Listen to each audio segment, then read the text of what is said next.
السلام علیکم ورحمۃ اللہ۔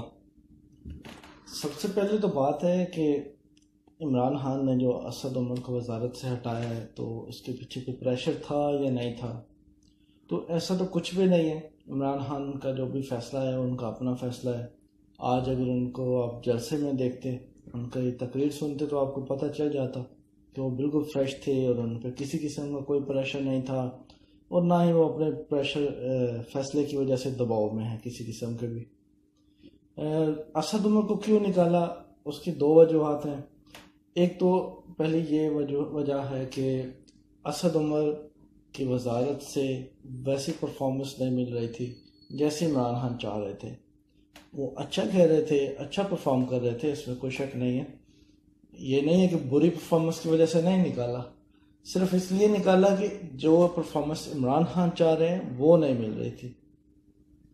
اور دوسری وجہ یہ تھی کہ اپوزیشن نے ایک پورا جو ہے وہ بلڈ کر لیا تھا، ایک ایجنڈا، ایک بیانیہ بلڈ کر لیا تھا کہ اسد عمر کی وزارت ناکام ہو گئی ہے۔ اسد عمر پہ پورا پریشر آ گیا تھا، عمران خان کو ناکام قرار دیا جا رہا تھا، اور یہی شو کیا جا رہا تھا کہ پاکستان کی معیشت ڈوب گئی ہے اور مہنگائی کا طوفان ہے ہر طرف۔ ایک یہ بھی بہت بڑی وجہ تھی۔ اور دوسری بات یہ ہے کہ کیا اسد عمر عمران خان سے الگ ہو گئے؟ تو ایسا بالکل بھی نہیں ہے۔ اسد عمر ہمیشہ عمران خان کے ساتھ کھڑے ہیں۔ عمران خان کی آج بھی اسد عمر سے بات ہوئی ہے۔ عمران خان نے اسد عمر کو کہا ہے کہ آپ واپس آئیں اور جو آپ کو اچھی لگتی ہے وہ وزارت آپ لے لیں، لیکن آپ کام کریں۔ اسد عمر نے ابھی تھوڑا ٹائم مانگا ہے۔ انہوں نے کہا ہے کہ مجھے ابھی تھوڑا ریلیکس ہونا ہے، میں بہت تھک گیا ہوں، اس کے بعد میں دیکھوں گا، انشاءاللہ میں آپ کے ساتھ کھڑا ہوں۔ اور انشاءاللہ آپ سب دیکھیں گے کہ 2 سے 3 مہینے کے اندر اندر اسد عمر واپس آئیں گے، کوئی وزارت سنبھالیں گے، اور انشاءاللہ عمران خان کے ساتھ ڈٹ کے کھڑے ہوں گے۔ اور دوستو، تیسری جو سب سے یہ چیز آپ دیکھ رہے ہیں، کل سے ٹویٹر پہ لوگ اسد عمر پہ بلا وجہ تنقید کر رہے ہیں، ان کے خلاف بکواس کیے جا رہے ہیں، تو اس کی ایک وجہ تو یہ بھی ہے کہ اسد عمر سے جتنا انصافیان یا سب پیار کرتے ہیں، وہ ایک طبقے کو نہ برداشت نہیں ہوتا۔ وہ عمران خان جس کو بھی زیادہ اہمیت دے لے وہ ان کو برداشت نہیں ہوتا، وہ پھر اس کے خلاف بکواس کرنا شروع کر دیتے ہیں، چاہے وہ شاہ محمود قریشی ہو، چاہے وہ اسد عمر ہو، یا چاہے کوئی بھی ہو۔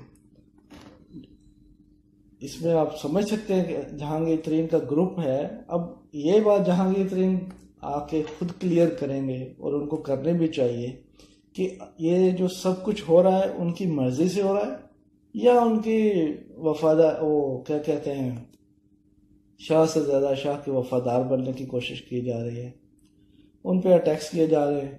اور ایک بیانیہ کل سے جب گالیاں پڑی ہیں عوام سے، تو کل ایک بیانیہ دوسرا بدل لیا آج، اور ایک ایجنڈا بنا دیا کہ عمران ورسز اسد عمر، یہ لا کے لوگوں کے سامنے کھڑا کر دیا۔ اب اسد عمر کو عمران خان سے لڑوا دو، جبکہ اسد عمر نے تو کوئی بات نہیں کی۔